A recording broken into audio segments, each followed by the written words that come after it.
Hello friends, ఎలా ఉన్నారు? Welcome to hubby sweety vlogs. ఈరోజైతే నేను అందరికీ ఎంతో ఇష్టమైన ప్రాన్స్ కర్రీ ఎలా చేయాలో చూపించబోతున్నాను.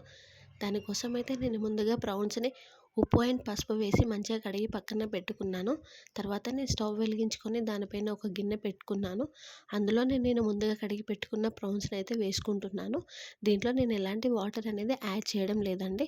ఎందుకంటే ప్రాన్స్లో ఆటోమేటిక్గా వాటర్ అనేది వస్తాయి. ఒక 5 నిమిషాలు మూత పెట్టి తీసిన తర్వాత చూడండి, ప్రాన్స్లో అయితే వాటర్ ఏ విధంగా వచ్చాయో. వీటన్నిటిని ఒకసారి కలుపుకొని ఆ వాటర్ అన్ని ఇంకిపోయే వరకు మనం ప్రాన్స్ని అయితే ఉడికించుకోవాలి. నేను మళ్ళీ అయితే మూత పెట్టడం లేదండి, వాటర్ అయితే త్వరగా ఇంకిపోవాలని. చూడండి, ప్రాన్స్లో వాటర్ అయితే ఇంకిపోయాయి.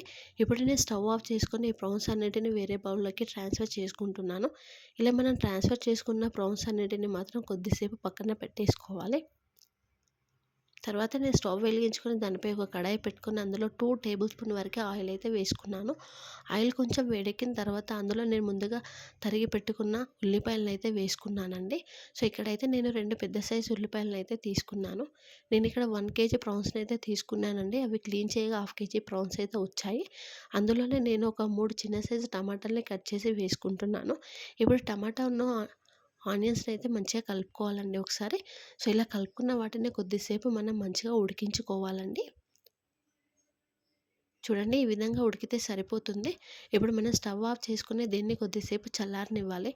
మనం వేడిగా ఉన్నప్పుడు మిక్సీ జార్లో వేసుకున్నాం అనుకోండి మిశ్రమాన్ని, మిక్సీ జార్ అనేది త్వరగా పాడవుతుంది. సో ఇప్పుడైతే చల్లారిపోయాయి.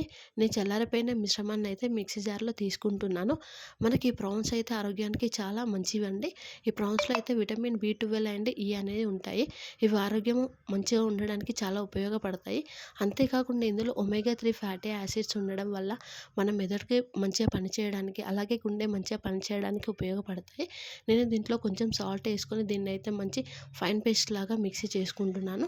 సో తర్వాత నేను ఒక కడాయి తీసుకుని అందులో కొంచెం ఆయిల్ అయితే వేసుకున్నానండి.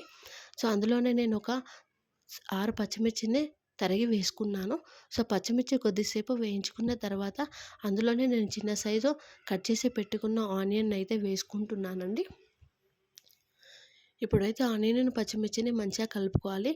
కొద్దిసేపు వీటిని మనం వేగనివ్వాలి. ఇలా వేగిన తర్వాత ఇందులో నేను ఒక హాఫ్ టీ స్పూన్ వరకు జీలకర్రని అయితే వేసుకుంటున్నాను. నేను ముందుగా జీలకర్ర ఎందుకు వేసుకోలేదు ఆయిల్‌లో అంటే, ముందుగా వేసుకోవడం వల్ల జీలకర్ర మాడిపోతుందని.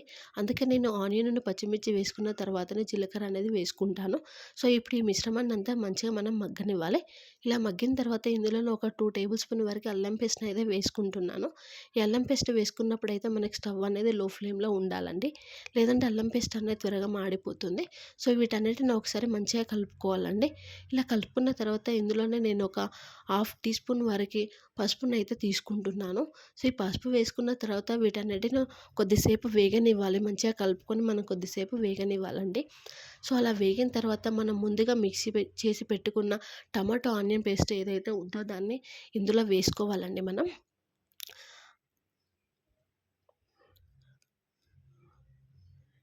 సో ఇప్పుడైతే మనం ఇదంతా ఒకసారి అయితే మంచిగా కలుపుకుందామండి. ఇలా కొద్దిసేపు కలుపుతూనే ఉండాలండి.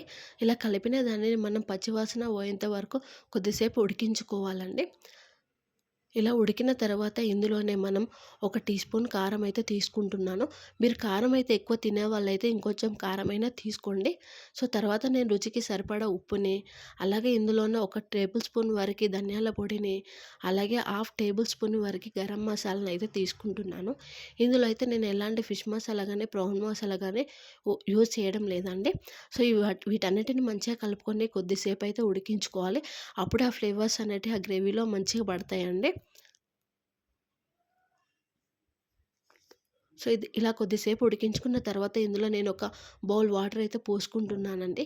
ఎందుకంటే గ్రేవీ అనేది కొద్దిగా మాడుతుందేమో అని అనిపిస్తుంది. అందుకని చెప్పేసి నేను ఆ బౌల్ వాటర్ అయితే పోసుకున్నాను.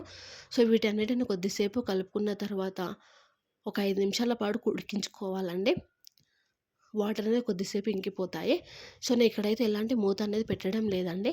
తర్వాత మనం ఏదైతే ఉడికించి పెట్టుకున్న ప్రాన్స్ ఉన్నాయో వాటన్నిటిని ఇందులో వేసుకోవాలి. వీటన్నిటిని ఒకసారి మంచిగా కలుపుకోవాలండి.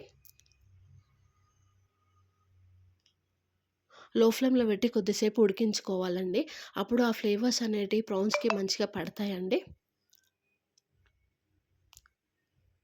చూడండి ఇలా ఆయిల్ బయటకొచ్చే వరకు ఉడికించుకోవాలి. చూడండి మీరిలా ఉన్నప్పుడు దింపేసుకుంటా అంటే దింపేసుకోండి. నేనైతే ఇంకొద్దిసేపు అయితే మూత పెట్టి ఉడికించుకుంటున్నాను. ఎందుకంటే నాకు కొంచెం ఫ్రై లాగా ఉండాలి. చూడండి ఎంతో టేస్టీ అయిన ప్రాన్స్ కర్రీ అయితే రెడీ అయిపోయింది ఇప్పుడు. సో, మనం మూత పెట్టేసుకొని స్టవ్ అనేది ఆఫ్ చేసుకుంటున్నాను.